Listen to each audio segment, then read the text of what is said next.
مرحبا بكم اليوم الناس الكل في راديو بلي سي ان. بالطبيعه قبل ما نبداو ما تنساوش تعملوا لايك الفيديو، تشتركوا بالقناه باش توصلكم اخبار تونس لحظه بلحظه.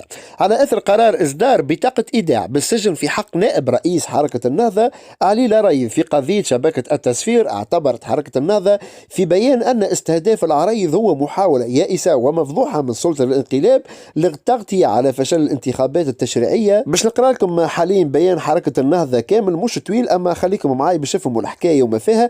حركة النهضة في البيان هذا قاعد تعمل في مغالطات للرأي العام، معناها حابة توصل من كلامه انه الشيء اللي قاعد يعمل فيه قيس سعيد معناها ماهوش ضروري ولازمته يوفر المواد الأساسية للشعب التونسي، ونورمالمون ما يتحاسبش على العرايض وغيره وغيره وغيره، وانت قاعدة تلهي في المواطنين على القضية نتاعهم الصحيحة اللي هي المواد الأساسية والحكايات هذوكم، ولازم نحاسبوا حتى حد. ابقاو معاي باش نقرا لكم وانتم تفهموا المغالطات اللي قاعدة توصل فيها للعباد حركة النهضة في البيان نتاعها، وكلامها الكل غارت في غارت.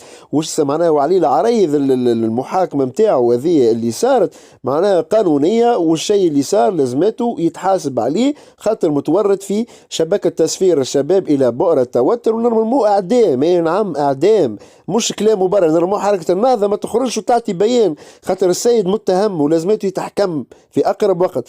باهي البيان حركة النهضة قالت تعتبر أن هذا الاستهداف الممنهج لنائب رئيس حركة النهضة محاولة يائسة ومفضوحة من سلطة الانقلاب ورئيسها قيس سعيد للتغطية على الفشل الذريع في الانتخابات التشريعية، المهزلة التي قطعها أكثر من 90% من الناخبين، وتطالب بإطلاق سراح السيد علي العريض. معناها لهنا قلت لكم حركة النهضة الشيء اللي قاعد يعمل فيه قيس سعيد معناها جيست قاعد يحاسب في حركة النهضة باش يلهي العباد على الانتخابات التشريعية خاطر صارت مهزلة.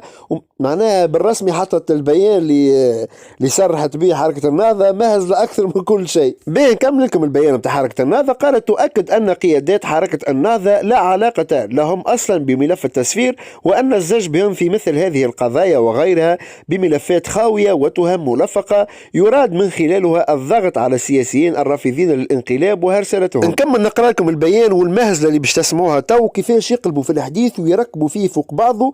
نقرأ لكم ثالثا. قالت حركة النهضة في البيان: تنبه حركة النهضة عموم التونسيين إلى أن استهداف قياداتها وسائر المعارضين لن يحسن من معيشتهم ولن يحل مشاكل المواد الغذائية المفقودة والأسعار الملتهبة، وهو محاولة لتلهيت والتغطية على الفشل، وأن الشعب التونسي الذي انتفض في صمت وعبر عن سحب الوكالة من قيس سعيد أو عبر مقاطعته الواسعة للانتخابات لن تنطلي عليه حيلة المحاكمات المفبركة، وأنها مستعدة لدفع ثمن إنقاذ تونس من الأخطار التي تهددها والخراب الجاثم عليها. تؤكد أيضا حركة النهضة مواصلة النضال السلمي مع بقية القوى الحية في المجتمع من أجل إنقاذ البلاد وفق مقاربة وطنية. كما قاعدين تسمعوا في البيان الغريب والعجيب من حركة النهضة بعد إصدار بطاقة إيداع بالسجن في حق القيادي في حركة النهضة علي العريض، ومتهم معناه في تسفير الشباب إلى بؤرة التوتر. حاسين إن شاء الله نكون ما طولتش عليكم. الكلمة الأخيرة عندكم أنتم لو كان تحبوا تعلقوا على البيان من حركة النهضة، وهكا نكون وصلنا إلى نهاية الموضوع.